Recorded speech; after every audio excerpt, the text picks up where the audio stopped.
Pwede pong umupo po tayo dito.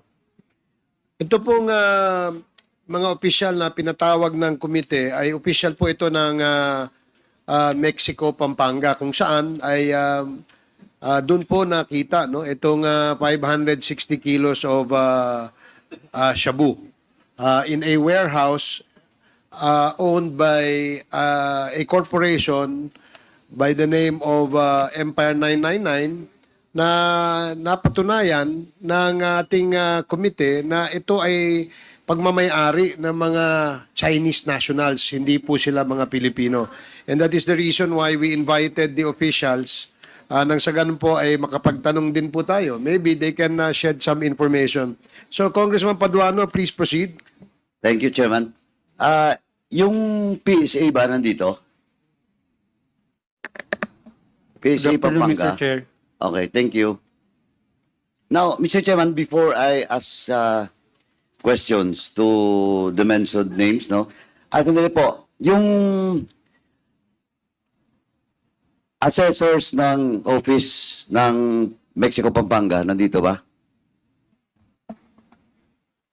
Wala. Yung former vice mayor na lang po. Please take a seat. Thank you. Mr. Chairman, before I proceed, asking questions with the mentioned resource persons, Mr. Chairman, supposedly I have a lot of questions to Mayor Tumang, but unfortunately, masama daw ang pakiramdam niya. But let me state again, Mr. Chairman, that Mayor Tumang was cited in contempt through the motion of this representation because I do believe that he is lying, and it was proven just few hours ago when Rep. Luestro asked him about if he has personal relation with Willie Ong and Eddie Yang. Now, Mr. Chairman, just to, anyway, wala siya dito, but pwede na itong ma-confirm at masagot siguro ng AMLA. Mr. Chairman, I have initially at least 28 bank transactions in my possession.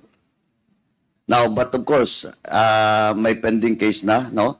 With regards to the drugs, particularly yung Willie Ong.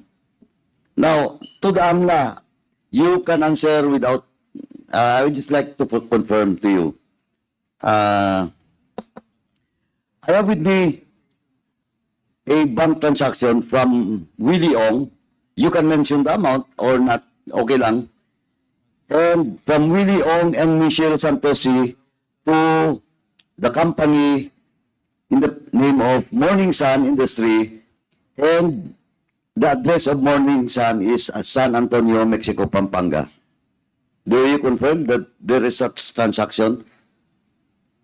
Mr. Chair, without necessarily providing the details, we can at least confirm that the entities and personalities you've mentioned have transactions, Mr. Chair. Thank you, Mr. Chairman. Now, Mr. Chairman, so AMLA confirmed. Now, without stating the detailed transaction, particularly the amount. Now, since wala dito yung sa assessors, mat-check ko lang po, Vice Mayor, former Vice Mayor, now SP Secretary ata. Sir, do you confirm, and sa kay Barangay Captain Kanda, do you confirm, former Vice, do you confirm that the Morning Sun Industry is situated or the address is San Antonio, Mexico, Pampanga? Tama po. Okay, and that address in San Antonio, Pampanga, in which Morning Sun is located, is the residence of Mayor Tumang? Besides the residence of the... Besides the residence. But, do you confirm na yung Morning Sun Industry is owned by former Mayor Tumang? Opo. Vice, no. Barangay Captain Kanda, do you confirm that Morning Sun? Yes po, Your Honor. Now, let me ask the brother, Alex Tumang. Sir, Alex, Remember, you're under oath.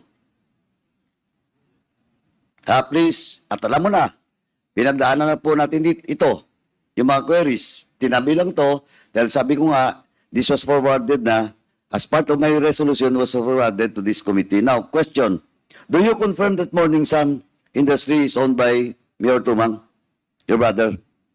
Naririnig ko lang po pero hindi biira lang po kaming magkita ng brother ko kasi kanya-kanya po. Hindi po, ang tanong ko lang po, hindi kita tinatanong kung bihira o lagi kayo nagkikita. Baka mamaya, Alex Tumang, pakita ko sa iyo na lagi kayo nagkasama lately. Lately lang po dahil dun sa kampanya. O, kita mo? Parang pareho rin kayo magkapatid eh. Kung hindi kayo tatanungin, hindi nyo aminin. Now, again, once again, do you confirm, yes or no lang po, that Morning Sun Industry is owned by your brother? Mr. Chair, yung regarding po dun sa kumpanya niya, wala po akong masyadong knowledge doon. So, hindi mo alam. Baka magkamali ko po kung sabihin ko pong alam ko ay yung detail niyan, hindi ko po alam. Hindi ko tinatanong yung detalye. Ownership lang po. Mr. Chair, Yes. Mr. Chair, ano po yung And tanong ko nga kung yung Morning Sun Industry is owned by your brother. ang pagkaalam ko po Ang pag-alam mo ano? sa kanya po before? Bakit may before? Kasi po nababanggit po doon sa ano po last hearing po. Kita mo? Pangalan po doon sa Mr. Alex Tumang, I just want to warn you. Kanina sabi mo hindi mo alam, hindi mo ma-confirm. Ngayon alam mo pati yung ano? Pati yung paglilipat? Mr. Chair, can I explain po? Yes. Kasi narinig ko lang po dito sa hearing po kaya ako nalaman na nailipat po doon sa kanyang anak. Narinig mo sa hearing na to. So you're not close to your brother? Hindi mo alam? Malaking kumpanya? And the office is situated? Masyado po akong busy doon sa aking kumpanya, Mr. Chair, kaya wala po And kami. what is your company? For the record. AC Tumang Construction po. Okay. Sige. Mamaya. Now, once again, Mr. Chair, I'd just like to put on record that the AMLA confirmed that indeed there's a bank transaction between Willie Ong and Morning Sun, which is owned by Mayor Tumang. Now, nandito ba yung ano, yung SEC? SEC? SEC? Wala. Mr. Chairman, can we ask the COMSEC? Yung lagi naman suki na natin yung Mexico Pampanga, yung Pampanga na SEC, di ba? Kindly check na lang po if Morning Sun just before the hearing suspend, para na po it will be put on record that the SEC from Pampanga confirms that this Morning Sun Industry is owned by Mayor Tumang. Thank you po. Now let me proceed. Mr. Chairman, let me proceed with, nahin ko na po si Alex Tumang. Again, Mr. Alex Tumang, you're under oath. Pinaunahan na po kita. Ang kapatid mo po kanina, pinaunahan ko rin. Hindi kami nagkulang dito. We warn you that you're under oath at alam na po namin kung magsisinungaling kayo, hindi because we have all the data and facts. Now, well, in fact, continuation lang to ng hearing natin with the dangerous drugs. Now, yung lupa na may-ari is Willie Ong, yung Empire 999, kung saan nakuha yung worth 3.6 billion na Shabu. Tama po ba na ikaw ang nagbenta nun? Mr. Chair, yung sinasabi nila pong Mr. Chair, pwede niyo po akong pagbigyan para ma-explain ko po yung nangyaring development po doon. Kasi dalawa po may-ari before nung lupa. Mr. Chair, can I? With documents po. with documents. I will Hindi, explain why. tanong muna kita. Okay, sige. I will rephrase my question. Did you have a transaction with Willie Ong? Wala po, Mr. Chair. Ang kapatid ko po ang nakipagtransaksyon. Siya po ang tinawagan ako noon. Nandun po ako sa aking trabaho doon sa Iloilo. Ngayon, tinatanong po yung lupa kung ibebenta ko. Sabi ko, oo, kailangan ko nga ang pera na meron akong bubuksan na project. Kailangan ko yung pera kung pwede mo maibenta. Kaya siya po nakipagtransaksyon regarding doon at sabi niya, sinong kakausapin ko dyan? Yung a certain Ernesto Evangelista po ang kinausap niya, Mr. Chair. Well, after nun, binigay nung na-transaction po yon, binigay na lang po sa akin yung pera. But, ito, Mr. Alex Tumang, pero yung property, kiniklaim mo ngayon na sa'yo. Mr. Chair, hindi po akin yung property kung saan po. Hindi po yun ang nabili ko. Katabi lang po. Sandali po. Sandali. Katabi ko po. Sandali po, but yung property mo, whether katabi o hindi, ibininta kay Willie Ong. Tama? Tama po, Mr. Chair. Yun lang yung tanong ko. Kasi yung excuse mo or defense mo na hindi yun, there is still subject. Kasi papatunayan ng mga taga-Mexico, especially yung obo doon, yung assessors doon, papatunayan nila na indeed, magkarugtong yun. Magkarugtong. Yes, Mr. Chair. Mr. Chair, Sandali po. Sandali. So you confirm now that you sold the land, your property to Willie Ong? yung akin po. Oh, yung sa'yo. Part ko po. Okay. Kalahati po. Sandali, kalate ng property mo? Hindi po. Yung kalahati po nung development na nangyari po ron. Kita mo? Ay, nako. Wag mo.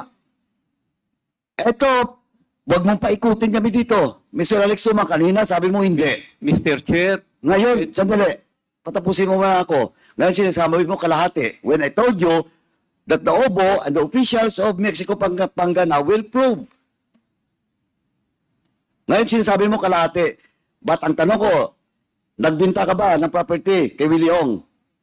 yes, Mr. Chair, inaamin ko po. Okay. Yung property ko po, na ibenta po. Kay Willie Ong. Opo. Okay, let's go to the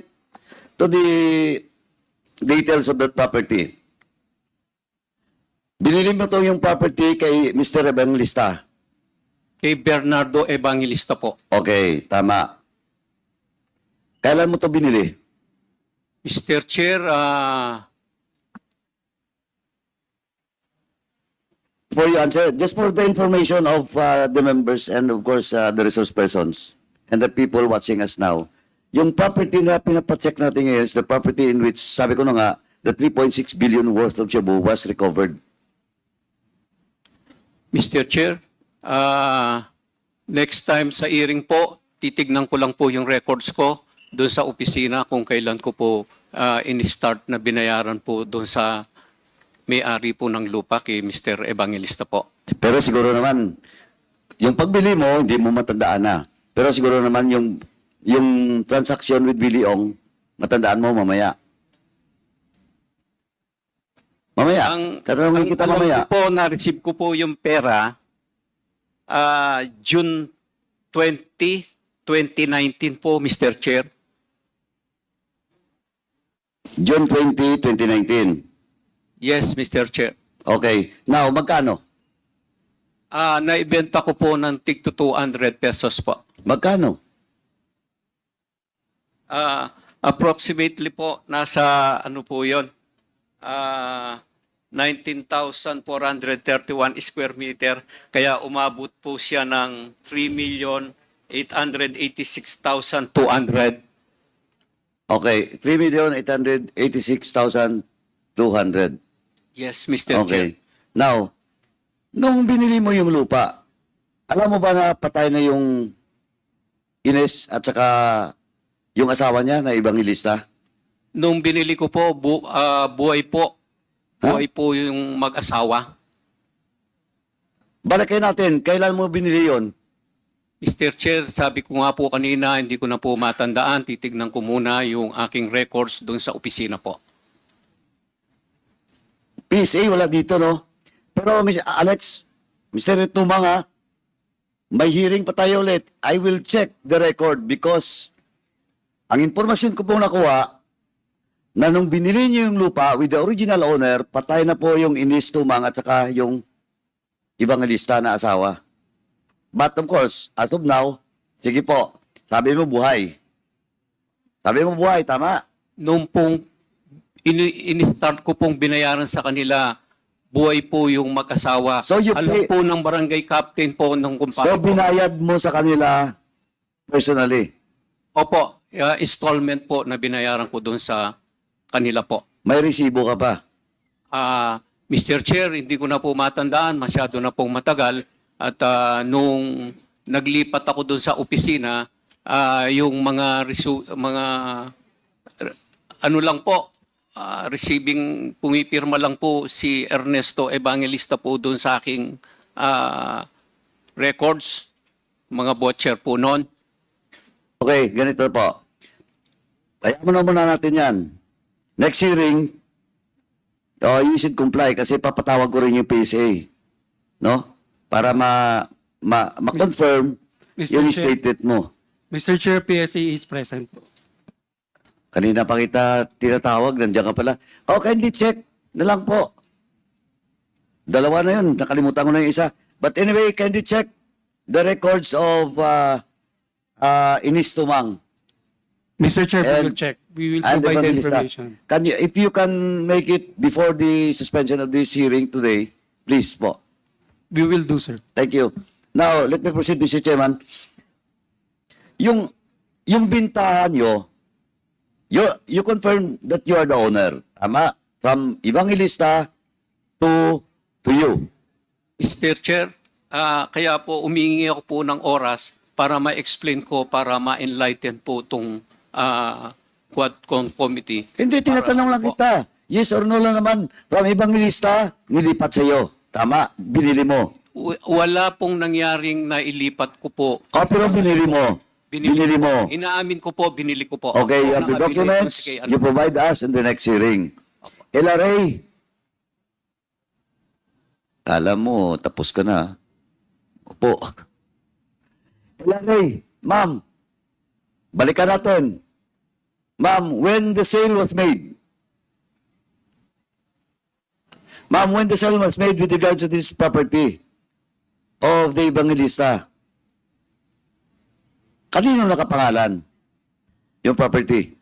Your Honor, I don't have the records now. May I check the records that I submitted with the COMSEC? Okay. So, please, ganon din po, within the day. Kasi gusto kong balikan si Alex Tumang mamaya eh. Okay. Kahit late night na. Okay, please. Kasi kailangan to eh, now. Diretsuhin na kita. Mr. Alex Tumang. Nagbigay ka ba ng SPA sa kapatid mo? Kay Mr. Ted Tumang? Yung SPA po, wala po. Dahil hindi po nakapangalan sa akin yung lupa. So, sino ang nagbigay ng SPA? Ang ginawa ko po noon, dahil nandun ako sa Iloilo, busy ako doon sa mga project ko, sabi ko, tawagan ko si Ernesto Evangelista para kausapin ka. Kaya yun po ang naging advice ko po. Pinuntaan po ni Erning. Bakit si Ernesto Evangelista? Because the name of Ernesto Evangelista does not appear in the title. Siya po yung anak na nakikialam doon sa property po. Buhay pa ba siya? Patay na po si Ernesto po. O, yun yung problema. Kasi nagtuturo ka ng tao na patay. Yung yung mga ibang lista, patay na. Yung Inistumang, patay na rin, di ba? Buhay pa. Wala na po. Oh. Ayun yung problema, Mr. Chairman. Ito yung best excuse. Lahat na mga tinuturo, patay. But in the transaction, in the deed of sale between Tumang, your brother, and Willie Ong, Naka-attach ba doon yung authority from Ernesto Evangelista? Wala na po akong knowledge noon after nung pinapunta ko po si You own the property, Ernesto. then you don't have the documents and the knowledge about it?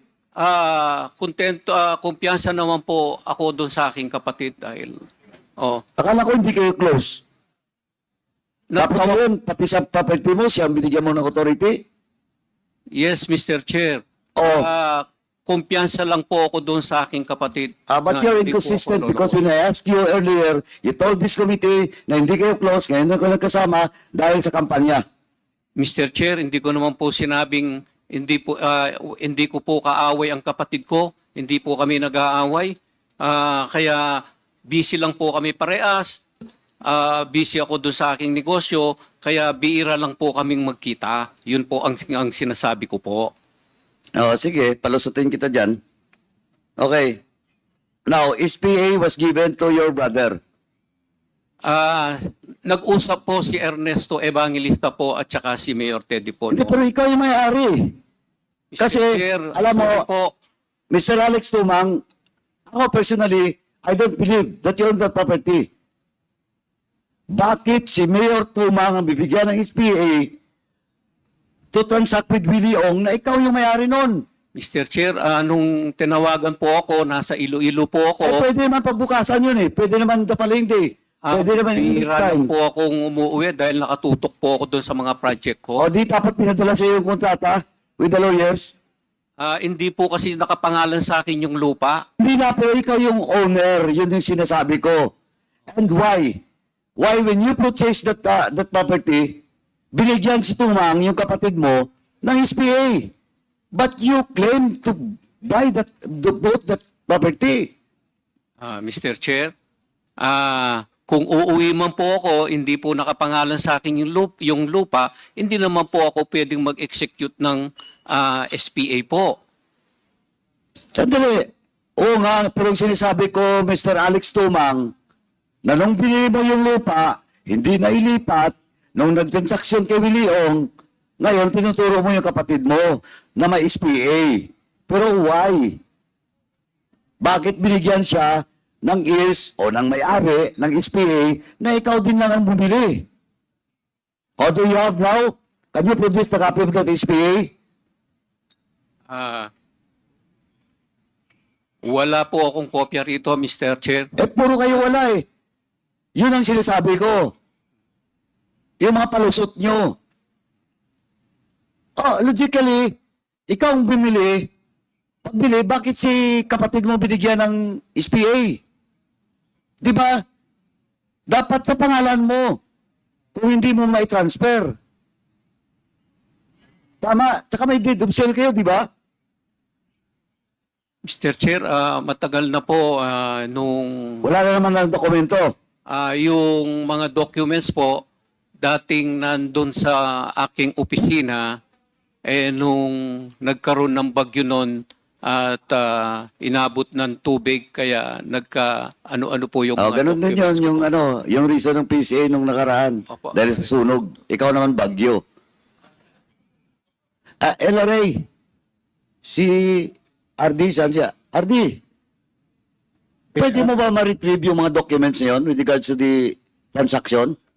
Before that, let me acknowledge the presence of the honorable members of the committee, Congressman Zia Alonto Adjong, Congressman Ramon Rodrigo Gutierrez, Congresswoman Janet Garin, Congressman Crispin Diego Remulla, and Congressman Salvador Pleito.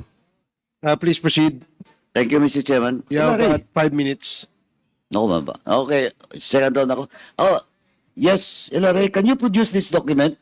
Kasi duda ako doon. Para makita ko lang kailan nangyaring deed of sale between Evangelista saka kay Alex Tumang. Tapos yung actual sale doon kay Willie Ong saka kay Mr. Alex Tumang na ngayon hugas kamay siya.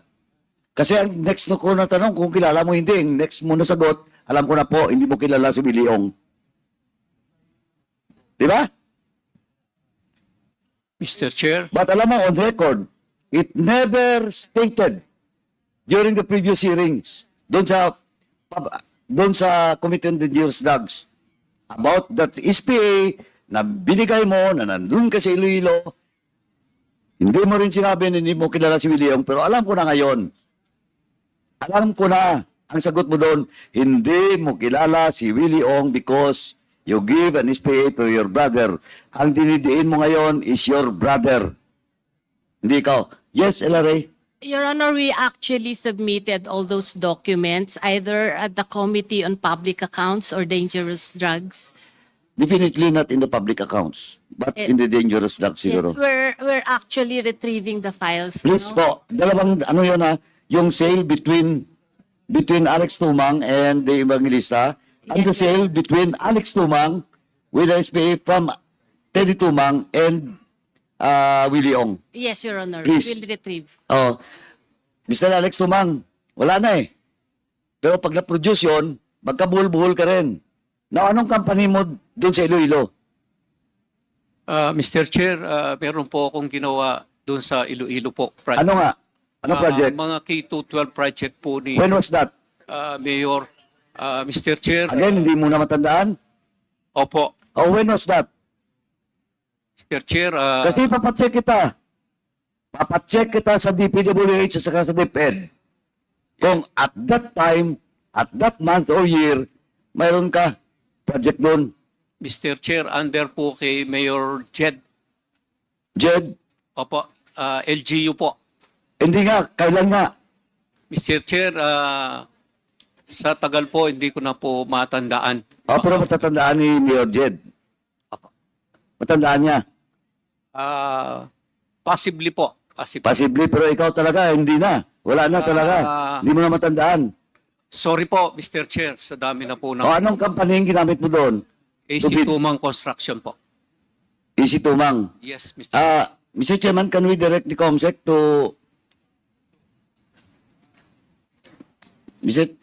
Mr. Chairman, can we direct the COMSEC to communicate with the DepEd and the local government in Iloilo with regards to the project mentioned by Mr. Alex Tumang under the company A2, Alpha Charlie AC, AC Tumang. AC Tumang Construction Company, please.